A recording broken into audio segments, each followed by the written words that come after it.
hey, what's up, Primo? What's up? Da, da, da. He goes, our people from Mexico want to talk to you. I said, okay. I said, hand me the phone. And they told me, hey, you know what? You're 100 with us. You're good to go. Just let us know whenever you're ready, and we'll start shipping them to you. And I was like, nah. I said, my Primo's, he's the one taking over. He's got everything. Y'all working with him. I'm good. He's all right. He said, but if anything happens and you change your mind, let us know. And I said, no, okay, I'm good. Best decision I've ever made in my life. My cousins, the guy that brought me that phone, another cousin, that man on the other line, about 6 other men got picked up by the feds a couple of years later. So I decided then that I wasn't, that's it. So I remember getting out. I still really hadn't assimilated back to being, I was still on an ankle bracelet, so I really couldn't do much. And they had just started a men's, there at that halfway house, a men's Bible study. And I ran into 2 guys there, and I stayed after and I was talking to them. I was like, hey, it's about being in prison and getting a divorce. And he goes, I hear what you're saying, that you're gonna stay out of prison. He goes, but what are you gonna do? What are you gonna do to stay out of prison? And I looked at this dude, I was like, man, dude, you don't even know who I am. And that was my mentality right away, right? Boom, I jumped into that. But I said, no, you know what? I said, and I told him, I said, look, I plan on surrounding myself with Christian brothers and sisters and just worshiping. I said, because that's the only way I'm gonna stay out. If not, I'm gonna end up going back in. And I don't wanna go back. I mean, they have seen me come from that point to where I'm at today. And they hold me accountable. Great, great Christian men. So they've been on this part of my journey with me. They took the ankle bracelet off of me finally when I had completed my time. And it was right in January, and I had committed to going to a men's Christian retreat my 2 knucklehead brothers of mine had convinced me to go to. And I told them yes, that I would go, but I wasn't sure. I said, look, I don't know if I'm gonna make it. I don't know what time they're gonna take me off of this. It's right there within days. And I was very fortunate they took it off early and I was able to make the retreat. Man, I felt very, very ashamed. It's like, man, I don't belong here. I don't belong here with all these other men, these other Christian men that, I just got out of prison. I just got off of house arrest. The guy that was sitting right next to me, needless to say, they sat him right next to me and said, God has things planned for people, right? He went to A&M. He studied the same degree I studied, but he was a few years older than me. And him and I became really good friends working the ministry. We do this ministry twice a year, once in January, once in August. So they had asked me in August, they said, hey, Johnny, would you be willing to give one of the talks and share your testimony? I said, man, I'd love to. That's what God's called me to do. So I ended up bunking with that same guy that sat next to me, right? We were in the same cabin, same room, bunk mates. And I'm practicing my talk on how, what I've been through. And he comes out and he's like, there's no way you did all that. I said, yeah. He goes, oh my God. He's like, damn. And so he told me then, he's like, Johnny, man, if you're looking for a job, he goes, I got somebody that'll give you a job down there in Texas City. And I was kind of let my pride get in the way. I said, no, I'm good. By this time I had just barely met my wife. This was in August. I met my wife in July. And I was still working for the insurance company. Once I got off of house arrest after January, I was cutting grass in the evenings. Going to work at the insurance. I would make $276 after child support was paid every 2 weeks. That was my take home, $276 for 2 weeks. I remember when I met my wife, I was out, it was a Saturday, I was out cutting grass, and one of my workers had gotten insurance through her insurance company. She worked in insurance also, so I went in there just to questions to see if she knew her insurance, right? Needless to say, she had been in insurance a lot longer than I had. I remember getting a phone call, say, hey, it's a customer, let me call to this customer. And so I stepped outside, and then the guy, my worker, asked me, he goes, hey, I see that you're single. I don't see a wedding ring, are you single? She was like, yeah. She goes, well, my buddy's single. He goes, did you give him your number? She was like, yeah, I guess so. So he got the number for me. So I called her, and we set up our first date, July 29th. And I remember when we went on our first date, you ain't gonna believe this, I had like $30-something in my checking account. I was scared. I was like, man, I hope this woman here doesn't have a big old lunch. I thought I'm gonna have to just eat water, drink water, eat the tortilla chips, that's it. But she didn't, and it went really well. So, and we started dating, my wife and I, and I remember going, reading her my my talk and whatnot. And before I met my wife, I prayed for my wife to the T, right? I did. I told the Lord, I didn't care if she had kids. I wanted her to be Mexicana. I wanted her to love my girls, and I wanted her to believe in Jesus Christ, and I didn't want her to judge me for what I've done. And that's what my wife is, to the T. I said she didn't have kids, she had 5 boys. 5 boys when I met her. I had 2 girls. We were the Mexican Brady Bunch when we moved in together. That weekend came and went. Me and my wife started dating. She talks about, hey, let's move in together. Let's get an apartment, let's get moving together. I said, we're gonna move in together, we gotta get married. She said, what do you mean? I said, we're not gonna live together and play house and not be married. I said, what kind of example am I setting? 1, for my daughters, 2, for your sons. That it's okay for them to live with somebody and not be married. She was like, okay, I got you. And so she said, okay, that's how I asked her to marry me. She said yes. Needless to say, I love this woman so much, but we were broke. And I say broke, we lived in a 1-bedroom apartment with 7 kids. We lived check to check. We were on food stamps. We worried about what bill we were gonna pay every week. But I knew that I wanted to marry this woman. So a year to our first date, my wife and I got married.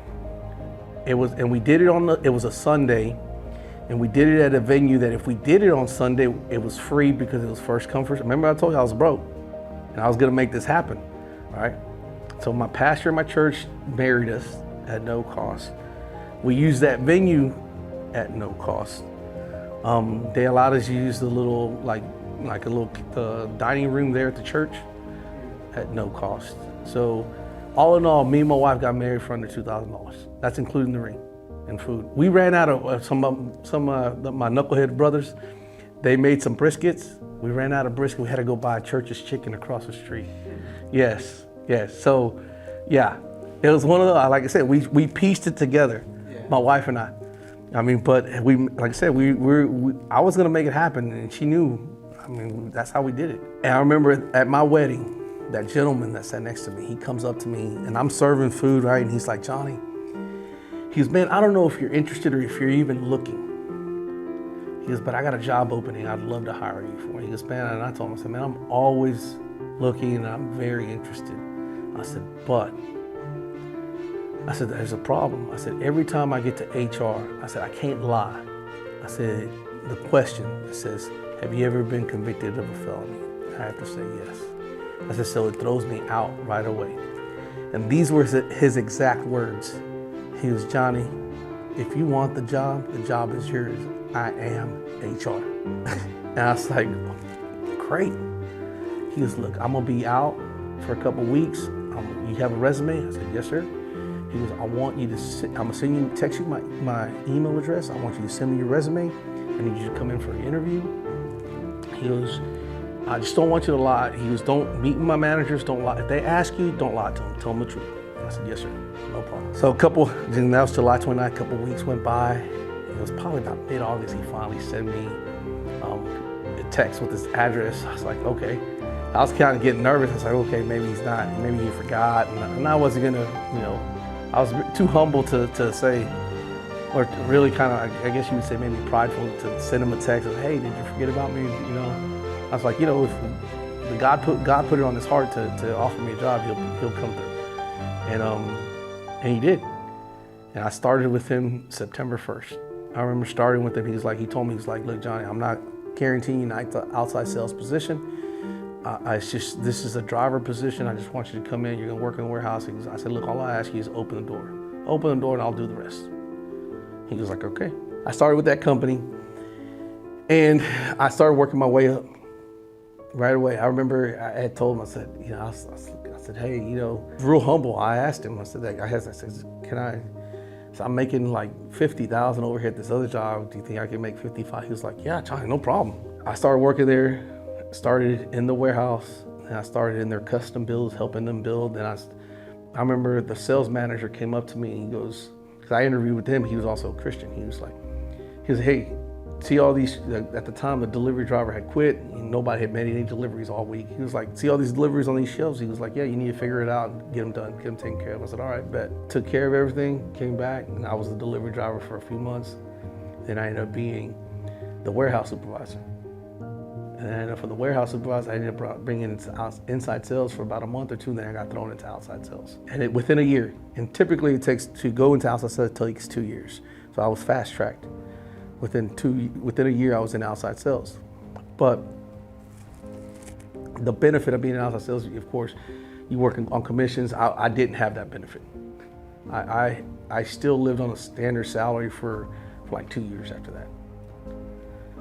And I just put my time in. And I remember one time my sales manager, he came to me. By this time we'd become friends. He was a Christian. He had went on this retreat with us and everything, right? So we had become brothers, Christian brothers, right? Believers in Jesus Christ. And he asked me, he was like, Johnny, let me ask you something. He goes, your sales numbers continue to grow in double digits where everybody else has organic growth, just standard growth. He goes, what are you doing different than everybody else is doing? And I said, can I be frank? Can I just tell you without you getting upset or anything, just tell you straight up what the difference is? He was like, yeah. I said, here's the difference. Every one of your salesperson come in here and tell you to go screw yourself. And guess what? They can quit and they can go find a job tomorrow. They have that option. I said, do you realize every day that I wake up, I can't fail?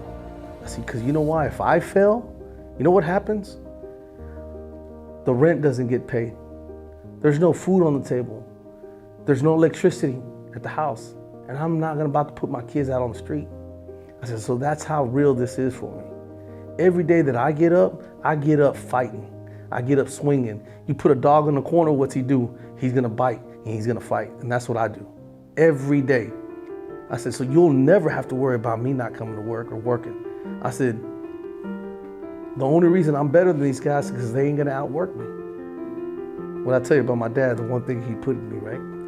Like now I get up at 3:45 because I go to the gym. I meet a buddy of mine to go to the gym, but for years, 4:30. Every day, Monday through Saturday, Sundays, I slept until 6 o'clock. 4:30 every day. Right? People say, why? That's because it's discipline. Successful people have discipline. They do things. They get more accomplished in the mornings. You read any book on multimillionaires, what do?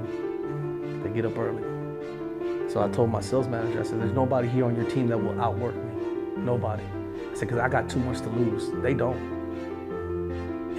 Right then and there, he found a new respect for me. It was like, I will never have to ever, I know now that I will never have to worry about you. The guy that I replaced, they found out that he was only working 3 hours a week.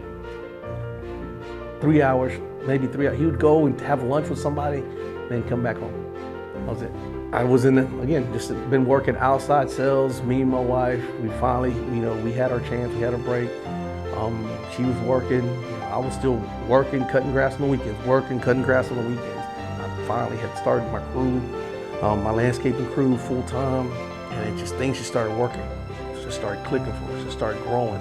And I just kept pouring back into my business, pouring back into my sweat, learning my business. It's one of those deals that it was just continuous. I mean, we struggled. We still struggled right at the beginning, right? We didn't go on vacations. We put off doing things because we knew we couldn't do it. Like till here recently, we vacation, we take the kids and everything else, but you gotta understand, I got 7, like now I have 8, right? But I'll get to that in a second. But at the time it was like, I had 7 kids, and then me and my wife, that's 9, and I'd take my mom and dad, so that's 11. That's an average household is two parents and 2 kids, 4, and I'm paying for 3 families, right? If I take my whole family, right? So, that's the things that we would have to do. So, I still wasn't successful at that point, right? I still hadn't completed my success yet. So,